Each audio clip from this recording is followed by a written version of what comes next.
Pour commencer à utiliser des crypto-monnaies, on a plusieurs choix. On peut en acheter avec de l'argent. On peut utiliser le navigateur Brave pour regarder des publicités et ensuite recevoir une fois par mois quelques points BAT. Mais il y a aussi dans Coinbase une section pour apprendre un peu c'est quoi les différents actifs qui sont disponibles. Et puis en même temps, ils vont nous payer pour ça.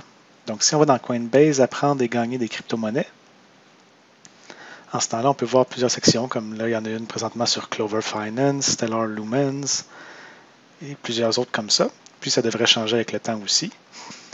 Et on peut voir que chaque section peut donner un peu d'argent. Comme là, on peut voir celui-là, c'est un Clover, celui-là, c'est aussi un Clover, et un dernier, un Clover. Et puis c'est tout juste 1 minute. Alors, si on clique sur un, ça nous ouvre une autre page. Et puis là, ça va défiler avec le temps plusieurs feuilles, comme ça. Et puis on peut aussi l'avancer plus vite si vous lisez rapidement. Puis là, à la fin, ça va vous poser une question, répondre au questionnaire. Et puis, si vous répondez correctement à la question, en ce temps-là, il va vous donner de l'argent. Donc ça, c'est juste pour prouver que vous avez bel et bien lu ce qui était écrit. Et puis, ça fonctionne vraiment. En tant que tel, moi, je n'ai déjà reçu un ici. Alors, dans mes actifs, j'ai reçu un Clover. Si je clique dessus, je vais voir les transactions. Puis c'est ça, j'ai reçu des Clover ici. De Coinbase Earning, parce que justement, c'était 2 autres. Et puis, ce qui est important aussi de faire avant, c'est que là, on voit comme là, c'est 1$ Clover. Bien, combien ça vaut 1$ Clover avant de passer du temps dessus un? Autant regarder. En ce temps-là, on peut venir ici. On peut chercher Clover Finance. Alors, on voit que ça vaut 1,55 canadiens.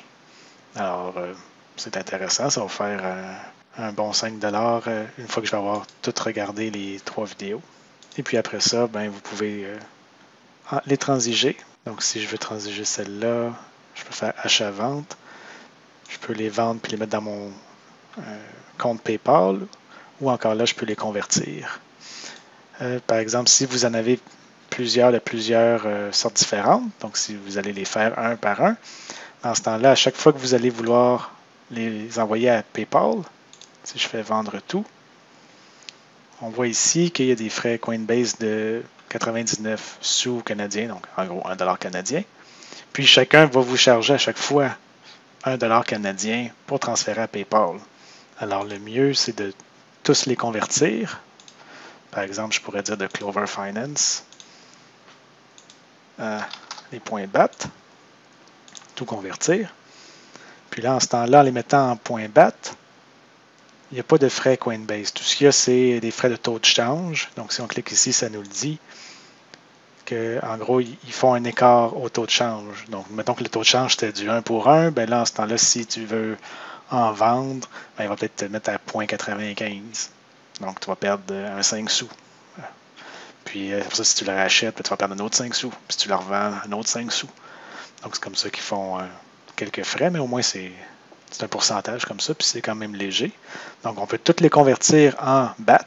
Et après ça, une seule fois, on va vendre les points BAT pour les envoyer à PayPal, puis payer le frais une seule fois.